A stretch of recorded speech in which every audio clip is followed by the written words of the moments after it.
Belmes de la Moraleda, Jaén, agosto de 1971. María Gómez Cámara está en su cocina cuando ve algo en el suelo, una mancha, o eso piensa al principio, pero la mancha tiene ojos y boca y la expresión de alguien que lleva mucho tiempo tratando de decir algo. Un rostro humano emergiendo del cemento como si la casa misma hubiera aprendido a recordar. Y esto, amigos míos, no fue un día, fue el comienzo de algo que duraría décadas, porque cuando destruyeron ese primer rostro, aparecieron más y más y más. Bienvenidos a uno de los casos más perturbadores de la España contemporánea. Un caso que nos obliga a preguntarnos, ¿qué pasa cuando la materia misma se convierte en memoria? ¿Qué sucede cuando el suelo decide que ya no puede callar?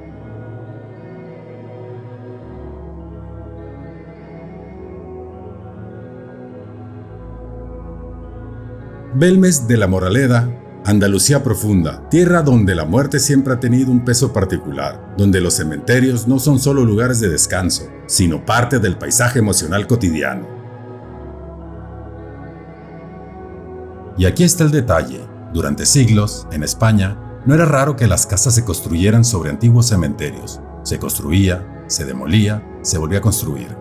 Las capas de historia se apilaban unas sobre otras. La casa de María Gómez, en la calle Real, era una de esas construcciones antiguas. Muros viejos, cimientos que habían visto siglos pasar, y debajo había memoria.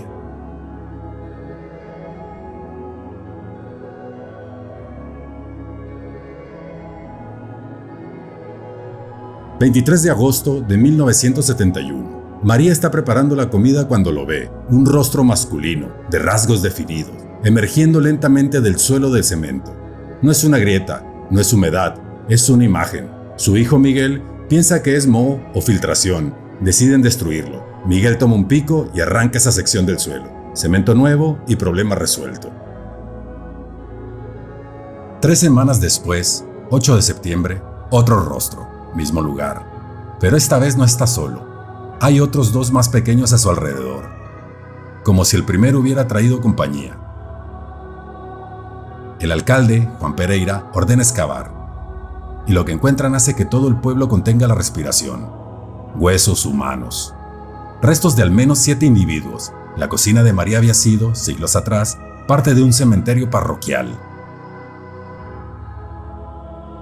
Los huesos se retiran, se les da sepultura apropiada, se pone suelo nuevo con testigos, cámaras, sellos oficiales, imposible manipular sin que se note. 3 meses después, febrero de 1972, nuevos rostros, en el cemento sellado, bajo las firmas de los testigos. Y entonces Belmes dejó de ser un misterio local y se convirtió en noticia internacional. Cuando el alcalde viene, con notario y con sello, cuando ponen cemento nuevo con todo su esmero y desvelo, cuando científicos firman y testigos dan fe, y aún así los muertos dicen, aquí estamos otra vez. Es que el asunto ya no es de cal ni de arena, es que la casa misma se ha vuelto una antena.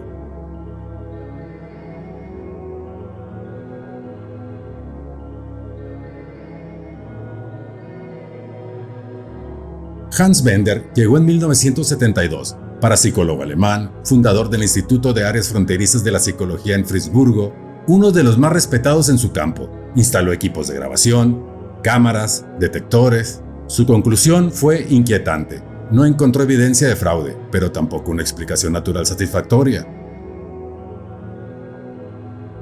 José Martínez Romero, químico español, descubrió que las manchas no estaban pintadas en la superficie, emergían desde el interior del material, como si el cemento mismo estuviera generando pigmentos que no debían de estar ahí. Luis Ruiz Nogués documentó que los rostros cambiaban, aparecían, se desvanecían, regresaban con expresiones diferentes.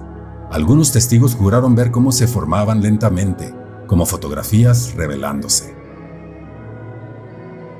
La teoría del fraude se desmoronó cuando los análisis no encontraron químicos sospechosos en el cemento sellado. La pareidolia no explicaba por qué docenas de testigos veían los mismos rostros en los mismos lugares.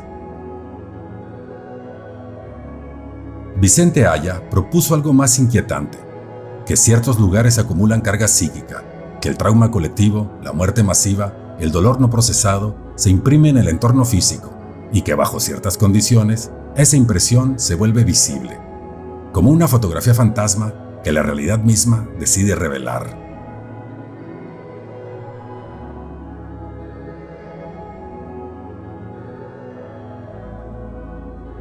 Pero más allá de teorías e investigadores, había una mujer viviendo en medio de todo esto, María Gómez Cámara, ama de casa, madre, viuda desde 1955, una mujer de pueblo que de repente se encontró siendo el centro de algo que escapaba a toda comprensión. Los vecinos cuentan que al principio María tenía miedo, pero con el tiempo desarrolló algo parecido a la aceptación. Un investigador le preguntó si quería mudarse. María respondió que no, que esa era su casa, que los rostros fueran lo que fueran, no le habían hecho daño, como quien convive con goteras o vecinos ruidosos. Pero hay algo más profundo en esa respuesta, porque María, sin saberlo, había asumido un papel que las tradiciones antiguas conocen bien, el de guardiana del umbral, la persona que cuida un lugar donde las fronteras se vuelven porosas. Turistas, curiosos, periodistas, María los recibía a todos, les mostraba los rostros, contaba la historia una y otra vez, como una sacerdotisa que recita el mismo mito. Vivió así 33 años, desde 1971 hasta su muerte en 2004. 33, un número que cualquier ocultista reconoce, los grados del rito escocés, los años de Cristo, el ciclo iniciático completo.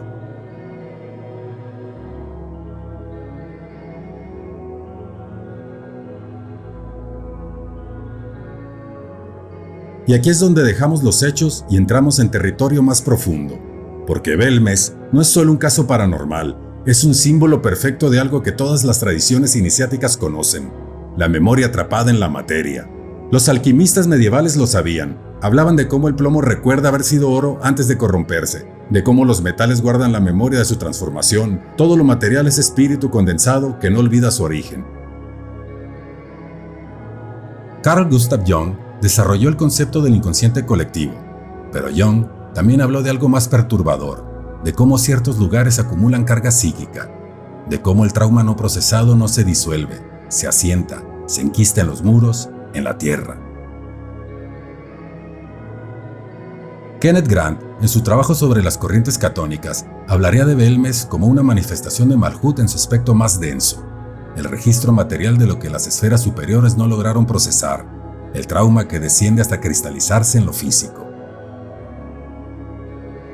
En términos herméticos, como es arriba, es abajo, pero también al revés, lo que está abajo, lo enterrado, lo reprimido, eventualmente busca subir.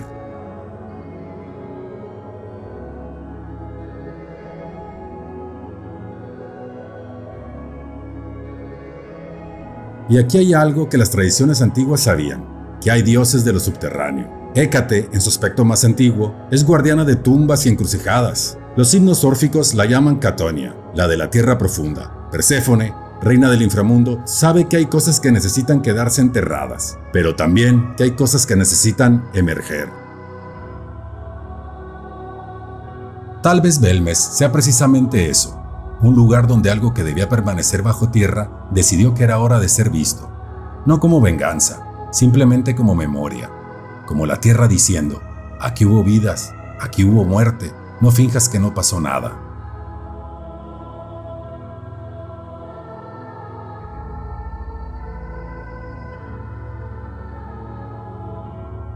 Después de la muerte de María, en 2004, los rostros siguieron apareciendo. Su hijo Miguel heredó la casa y con ella la responsabilidad de ser guardián. La casa se convirtió en museo. Turistas, curiosos, investigadores que seguían llegando década tras década. En 2014, Miguel decidió vender. Y aquí está el detalle más escalofriante. El comprador sabía perfectamente lo que estaba adquiriendo. No compró una casa, compró un fenómeno, un portal, un lugar donde las reglas normales se doblan. Porque eso es lo que Belmez representa, no una vivienda embrujada, sino un espacio transformado, un lugar que dejó de ser solo casa para convertirse en símbolo, en recordatorio, en testamento de que la realidad tiene más capas de las que nos gusta admitir.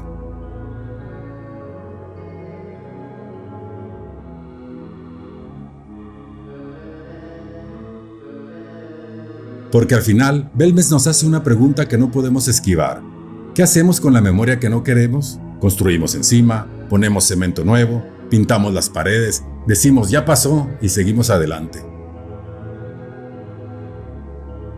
Pero la Tierra tiene su propia memoria, y a veces esa memoria se niega a ser borrada.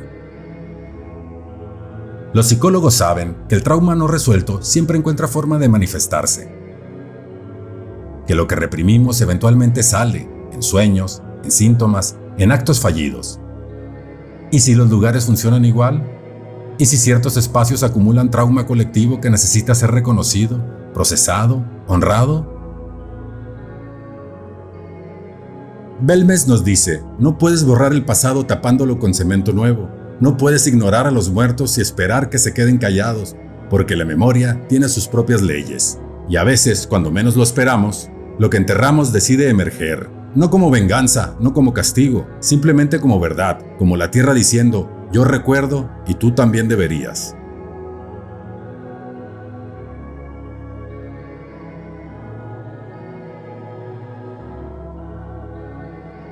Así que la próxima vez que veas una mancha extraña, en el suelo, en la pared, en cualquier rincón de tu casa o cabaña, antes de limpiarla con cloro, con ira o con desdén, pregúntate en voz baja, ¿es suciedad o alguien que regresa otra vez?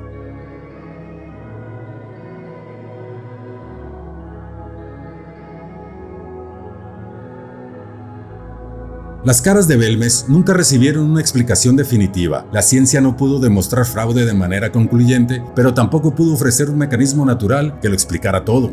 Quedó en ese territorio incómodo, lo inexplicable pero documentado. Y tal vez esa sea la lección, que hay cosas en este mundo que simplemente suceden, que la realidad tiene rendijas, que la materia a veces recuerda y que los muertos, cuando tienen algo que decir, encuentran la manera. Porque al final, Belmez no es sobre fantasmas, es sobre memoria, sobre traumas sin procesar, sobre la tierra que se niega a olvidar. Y sobre una mujer llamada María Gómez Cámara, que sin quererlo se convirtió en guardiana de un umbral que nunca pidió cruzar, pero que cruzó de todos modos y que mantuvo abierto durante 33 años.